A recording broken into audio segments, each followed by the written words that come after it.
गंगाराम अस्पताल के chairman doctor DS Rana हमारे साथ सीधे जुड़े हुए हैं। डॉक्टर साहब, आपका स्वागत है।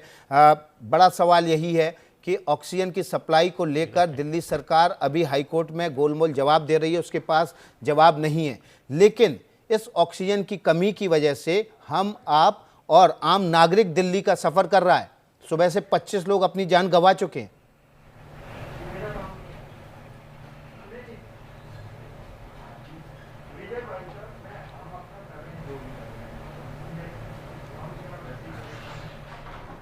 डॉक्टर राणा, आपको आवाज़ मिल रही है? आवाज़ बंद हो गई। डॉक्टर राणा से हमारा संपर्क टूट गया है। जी राणा साहब, बड़ा सवाल ये है, सुबह से 25 मरीज ऑक्सीजन की कमी की वजह से जान गंवा चुके हैं। आपके अस्पताल में भी ऑक्सीजन की कमी है। क्या दिल्ली सरकार के अधिकारी आपसे संपर्क में हैं ऑक्सीजन की सप्लाई को लेकर? हाँ, वो तो हमारे संपर्क में नहीं, हम उनके संपर्क में हैं और उनसे बार बार पूछ रहे हैं कि ऑक्सीजन दो। अब उन्होंने पिछले 12 घंटे की बात बताता हूँ, 12 बजे, रात के 12:30 बजे उन्होंने हमें सिर्फ आधा 500 क्यूबिक मीटर के करीब ऑक्सीजन दी थी, जो कुछ भी नहीं, जो चरनामत की तरह थी, उससे हमारा ऑक्सीजन नहीं चल सकता था। उन्होंने फिर बाद में एक ट्रक आया, उसने 1,500 टन दी और अब 12 बजे जब पूरी ऑक्सीजन खत्म होने वाली थी तो 11:30 बजे एक और आया। ये जो ऑक्सीजन है ये सिर्फ अगले 2 घंटे तक मैक्सिमम चल सकती है, खिंच खचा कर, यदि जितना भी इकोनॉमी करेंगे हम। प्रॉब्लम हमारी और है, हमारे पास यदि 3000 क्यूबिक मीटर तक रेजरवायर नहीं है तो हम वेंटिलेटर नहीं चला पाएंगे। वेंटिलेटर नहीं चल रहे हैं। हम रात के 12:30 से अभी 1:30 बजने वाला है, हम वेंटिलेटर जो है वो मैनुअली चला रहे हैं और ये मैनुअली कब तक चलेंगे? जब ऑक्सीजन खत्म हो जाए तो वेंटिलेटर मैनुअली भी कुछ नहीं कर सकते हैं। इस चीज़ को हम दिल्ली सरकार के अधिकारियों को बता चुके हैं। अब तो उन्होंने कहा था कि हमने कल बहुत अच्छा हो गया। अभी थोड़ी देर पहले दिल्ली हाईकोर्ट में सुनवाई चल रही थी डॉक्टर राणा, तो वहां पर दिल्ली सरकार के नोडल ऑफिसर हाईकोर्ट में नहीं थे। दिल्ली सरकार के अधिकारियों ने, वकील ने ये बताया कि वो ऑक्सीजन सही जगह, सही हॉस्पिटल में जहां कमी है वहां पहुंच जाए, इसलिए वो इंतजाम में लगे हुए हैं, कोऑर्डिनेट कर रहे हैं, इसलिए हाईकोर्ट में नहीं आए। क्या दिल्ली सरकार के नोडल ऑफिसर आपके संपर्क में हैं? अच्छी बात है, हम उनके संपर्क में हैं। उन्होंने पहले तो अभी यही बोलते हैं कि थोड़ी देर में आ रही है, हम कहाँ से लाएं, थोड़ी देर में आ जाएगी, थोड़ी देर में आ जाएगी। आज मॉर्निंग में तो बहुत बुरा लगा मुझे जब उन्होंने बोला कि जिसकी हमने जिम्मेदारी लगाई थी वो नहीं दे रहा आपको, तो हम क्या कर सकते हैं। उन्होंने लगाई थी कि आइनॉक्स जो हमारा रेगुलर डिस्ट्रीब्यूटर है वो हमें 9000 क्यूबिक मीटर डेली देगा। तो हम जरा खुश थे कि अब इससे ज़रा ठीक हो जाएगा। आइनॉक्स ने कल सारा दिन सप्लाई नहीं की कोई भी, और उसके बाद आज सुबह 1,500 टन दे गई और उसके बाद हमको अप्रोच कर रहे हैं तो टेलीफोन नहीं उठा रहे हैं।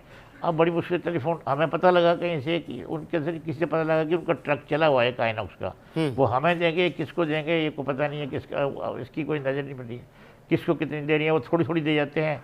तो अब ऑक्सीजन सप्लाई का राणा साहब आप ये कह रहे हैं कि किस हॉस्पिटल में ऑक्सीजन पहुंचेगी पहले और किस में बाद में, ये दिल्ली सरकार के नोडल अधिकारी तय कर रहे हैं? सर अब तो वो तो तय करता ही नहीं है ना, वेंडर तो तय करता ही नहीं है, ये तो नोडल ऑफिसर ही तय कर रहे हैं। अब नोडल ऑफिसर को मैं बताना चाहता हूँ कि उनको हर हॉस्पिटल की पार्टिकुलर रिक्वायरमेंट देखनी चाहिए। हमें कोई प्रॉब्लम नहीं है, घंटों में भी देना चाहते हैं, घंटों में दो। पहले जैसे मैं कहता हूँ कि हमें 4 घंटे बाद आनी है तो कोई बात नहीं, ऑटोमेटिक होना चाहिए, अपना आदमी रख दें। हम सच बोल रहे हैं, उनको लगता है शायद हम झूठ बोल रहे हैं, वो समझते नहीं है कुछ भी। अब या तो आकर देख लें या आकर देखें कि हॉस्पिटल में कितनी रिक्वायरमेंट है। तो आपको ये भी कहा गया क्या फोटो दे नोडल ऑफिसर्स की तरफ से कि आप ऑक्सीजन सप्लाई को लेकर जो बातें कह रहे हैं वो सही नहीं है, या वो ठीक नहीं है, या वो झूठ है?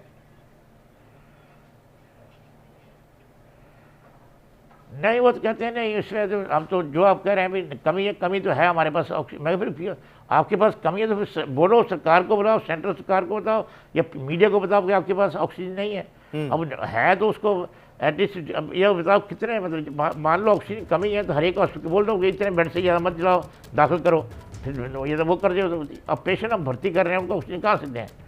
तो ये तो सरकार को देखना है कि किस तरीके से डिस्ट्रीब्यूशन वो इंश्योर करें। अब जो सरकारी काम हो गया ना, इसका तो पब्लिक का तो कोई काम नहीं है, कोई डीलर का मतलब नहीं है, तो पूरी सरकार कंट्रोल कर रही है। हमें जो कई लोग ऐसे हैं जो हमारे बेल विशर हैं, वो अपनी प्लांट से भेजना चाहते हैं, उसको भी ये बॉर्डर पर रोक देते हैं, उसको भी अपनी तरफ डाइवर्ट करते हैं, उसको हमारे तक नहीं पहुँचती है। परसों इंडियन ऑयल से हमारे पास एक 5,000 का ट्रक उन्होंने हमारे नाम पर भेजा था, फिर वो हमारे तक नहीं पहुंचा, वो पहले इन्होंने अपनी मर्जी से डिस्ट्रीब्यूट करते हैं। ये इंडियन ऑयल की जो ऑक्सीजन आपने मंगाई थी, ये किसके जरिए मंगाई थी? केंद्र सरकार के जरिए मंगाई थी या इंडियन ऑयल को सीधे संपर्क करके आपने ऑक्सीजन मंगाई थी? हमने केंद्र सरकार को बोला था, उन्होंने केंद्र सरकार जो हमें कई लोग जानते हैं, हमारे हॉस्पिटल में सब लोग जानते हैं, तो इसलिए उनको बोला था किसी को, तो उन्होंने कहा पहुंच जाएगी आपको गैस पक्का। आज भी बोला है, सरकार ने जो ऑक्सीजन आपको इंडियन ऑयल के जरिए पहुंचाई, वो ऑक्सीजन दिल्ली सरकार ने अपने कब्जे में ले ली और आपको नहीं पहुंचने दी।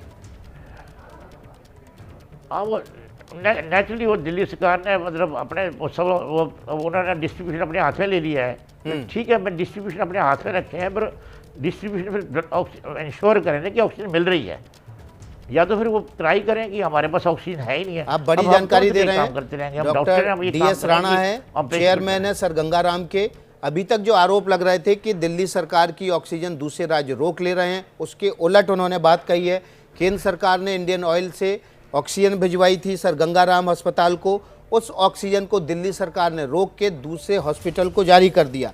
ये बात कह रहे हैं आप DS राणा। फिर से पूरी घटना बताइए, कब की घटना है, कब ऑक्सीजन आपने इंडियन ऑयल से मंगाई थी, कब दिल्ली सरकार ने उसको अपने कब्जे में ले लिया? नहीं, परसों आई थी ऑक्सीजन हमारे नाम पर, दिल्ली सरकार ने ले लिया, किसी और ने हो तो मुझे पता नहीं है, पर आज भी हमारे नाम, हमने तो कहा था कि हम अपना वो भेज देते हैं, पुलिस भेज देते हैं, अपना कोई अपने सिक्योरिटी वाले भेज देते हैं ताकि उसको एस्कॉर्ट कर सकें, पर वो दिल्ली सरकार करती है, दूसरी सरकार करती है। मेरे मुताबिक जो ये लगा कि दिल्ली सरकार के डिस्ट्रीब्यूशन के हाथ में तो करते हैं। आज भी मैंने उनको अप्रोच किया है कि जो हमारे नाम पर आ रही है उसका हमें रिजर्वायर बनाने दो और उसको आने दो यहाँ तक, और उसके अलावा फिर देते रहो नीड के मुताबिक। अब आएगी, मिलेगी, हमें नहीं मिलेगी। हमें इन्फॉर्मेशन इंडियन ऑयल से आ गई है कि 5,000। डॉक्टर राणा, आपके अस्पताल में कितने मरीज हैं और कितने घंटे का ऑक्सीजन का बैकअप आपके पास बचा हुआ है? सर, हमारे हॉस्पिटल में 516 पेशेंट हैं। 516 पेशेंट में से 128 ICU बेड्स हैं, और ICU बेड में से 29 पेशेंट जो है वो वेंटिलेटर लगे हैं, इन्वेजिव वेंटिलेशन जिसको ट्यूब डाल कहते हैं उसको, जब ट्यूब अंदर डाली होती है। और इतने इससे ज़्यादा पेशेंट जो नॉन इन्वेजिव वेंटिलेशन में, जिसके ट्यूब नहीं डालते हैं, दूसरी तरीके से करते हैं। जो इन्वेजिव वेंटिलेटर है वो नहीं चल पा, जो इन्वेजिव वेंटिलेशन जो ट्यूब के थ्रू हो रही है वो उसके लिए तो वेंटिलेटर नहीं चल पा रहे हैं, लेकिन नॉन वेंटिलेटर पेशेंट के लिए कितना बैकअप बचा हुआ है? चला रहे हैं हम, नहीं वेंटिलेटर अब चला रहे हैं हम, तो उनको पेशेंट को जिंदा रख रहे हैं, पर अब हम मैनुअल तरीके से चला रहे हैं। वो उससे बहुत मैन पावर लग रही है, और हम कैसे करेंगे गुजारा इस तरह, और वो भी खत्म हो जाएगी। जब वो ऑक्सीजन खत्म हो जाएगी तो 29 पेशेंट तो डेथ हो जाएगी, ये तो मर जाएंगे जी।